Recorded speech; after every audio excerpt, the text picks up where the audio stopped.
Hello everyone, this is Anamika. Welcome to my channel Legal Tools.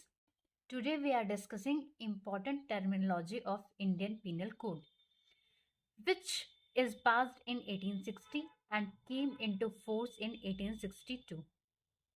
Indian penal code, जिसको हिंदी में कहते हैं भारतीय दंड संहिता, 1860 में पार्लियामेंट के द्वारा पास होता है और उसका इन्फोर्समेंट 1862 में होता है। इसमें 23 चैप्टर्स हैं और 511 धाराएं हैं।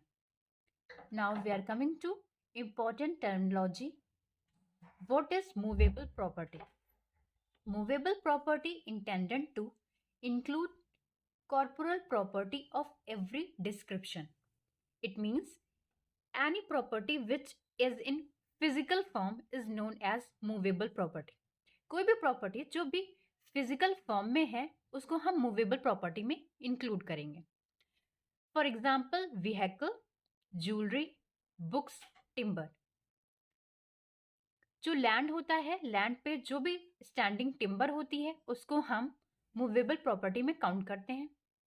फ्रूट्स जो होते हैं, जो कि किसी पेड़ पे लगे होते हैं, उनको हम काउंट करते हैं मूवेबल प्रॉपर्टी में। ग्रास एंड क्रॉप्स को भी हम मूवेबल प्रॉपर्टी में काउंट करते हैं, क्योंकि ग्रास और क्रॉप्स को बाद में कट करके उसको ले जाया जा सकता है कहीं और, किसी दूसरे स्थान पे ले जाया जा सकता है, इसलिए हम ग्रास और क्रॉप्स को भी मूवेबल प्रॉपर्टी में काउंट करेंगे। But there are some exceptions also. Land and things attach to the earth, वो सभी चीजें जो अर्थ पे अटैच होती हैं, उन सभी चीजों को हम मूवेबल प्रॉपर्टी में काउंट नहीं करते हैं। लैंड जो होती है हमारी, वो भी मूवेबल प्रॉपर्टी नहीं होती है।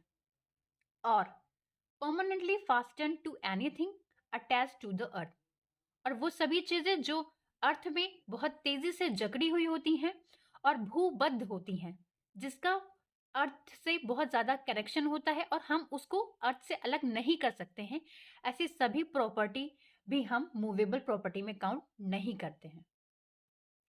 Now we are coming to examples of movable property. Standing timber, growing crops, growing grass, these are examples of movable property. ऐसा इसलिए है क्योंकि जैसे टिम्बर जो कि स्टैंडिंग है, उसको हम कट करके कहीं दूसरे स्थान पे ले जा सकते हैं, उसको बेच सकते हैं और उसकी कुछ वैल्यू होती है, मॉनिटरी वैल्यू होती है, इसलिए उसको हम मूवेबल प्रॉपर्टी में काउंट करेंगे। सेम चीज हमारे ग्रोइंग क्रॉप्स के साथ है, ग्रोइंग ग्रास के साथ है, इसलिए इसको भी हम मूवेबल प्रॉपर्टी में काउंट करते हैं।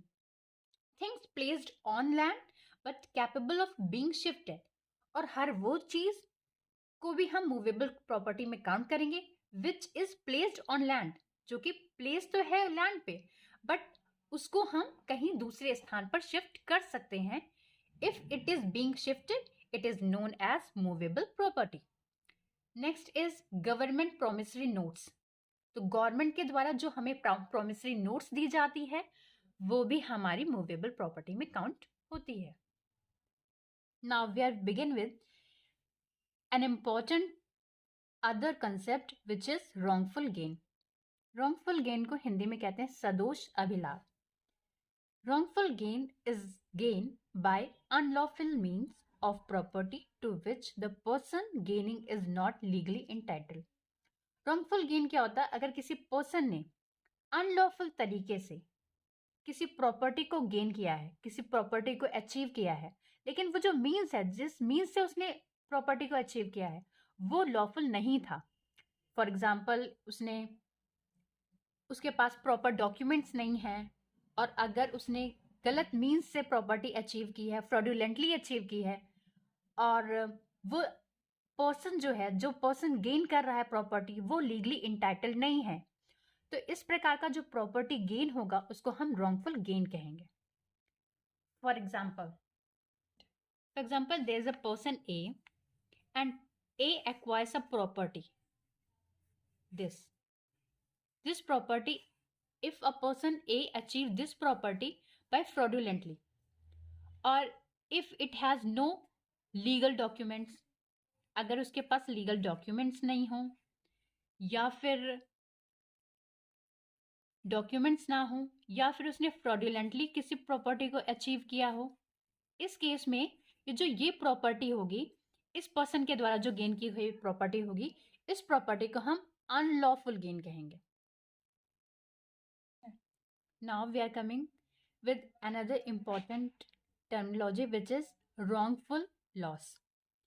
Wrongful loss सदोष हानि होता है. Wrongful loss is the loss by unlawful means of property to which the person losing it is legally entitled.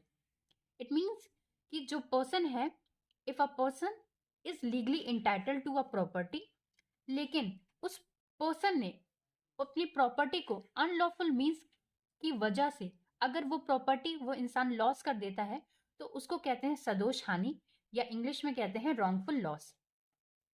For example, a person A which is legally entitled to the property for some reason, like no legal documents, fraudulently, or any other reason which is unlawful.